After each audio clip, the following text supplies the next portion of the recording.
శనగపిండితో బజ్జీలు వేస్తున్నాను.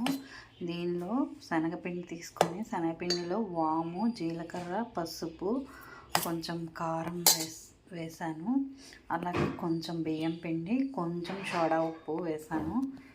కొంచెం వేసాను. అలాగే 2 బంగాళదుంపలు తీసుకున్నాను, క్యాప్సికమ్ తీసుకున్నాను. వీటితో బజ్జీలు వేసేద్దాం.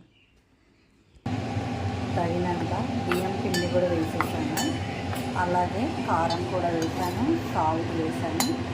దీనిలో కొంచెం కాచిన నూనె వేద్దాము పొంగడానికి. బాగా మరిగిన ఆయిల్ వేస్తాము. కళాయి పెట్టి వేడి చేసుకుందాం. ఆయిల్ కాచిన ఆయిల్ వేసుకుందాము. అప్పుడు బోల్ వస్తుంది. బాగా మరిగిన ఆయిల్ కొంచెం 1 స్పూన్ సరిపోతుంది.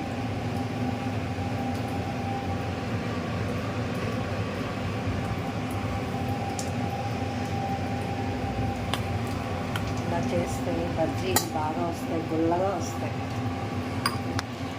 ఇది కొంచెం చిక్కగా కలుపుకుందాము, ఎందుకంటే ఆయిల్ వేసాము, కొంచెం చిటికెడు సోడా ఉప్పు వేసాం కాబట్టి ఇది ఆల్రెడీ గుల్లగానే వస్తుంది.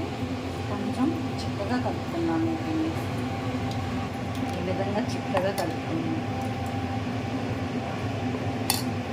అలాగే దీనిపైన సాల్ట్ వేసేసి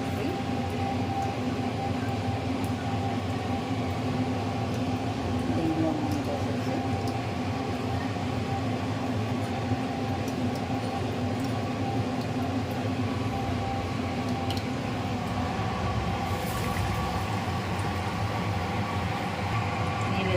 సిమ్లో కాల్చుకుంటే లోపల కూడా బాగా వేగుతుంది, ఉడుకుతుంది.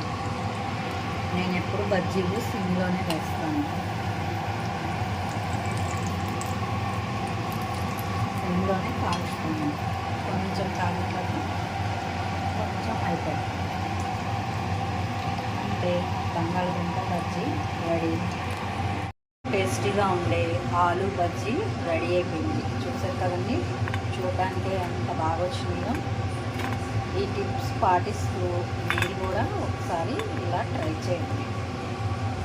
ఓకే, మీకు కనుక ఈ రెసిపీ నచ్చినట్లయితే లైక్ చేయండి, షేర్ చేయండి, సబ్స్క్రైబ్ చేయండి.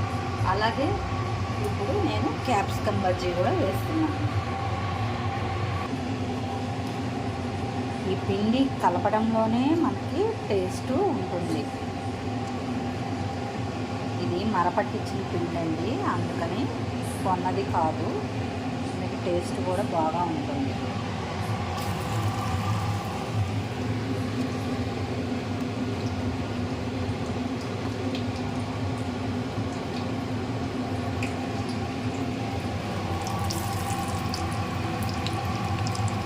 ఇవి కూడా సిమ్లో పెట్టి బాగా లోపల క్యాప్సికమ్ ఉడకనిద్దాం.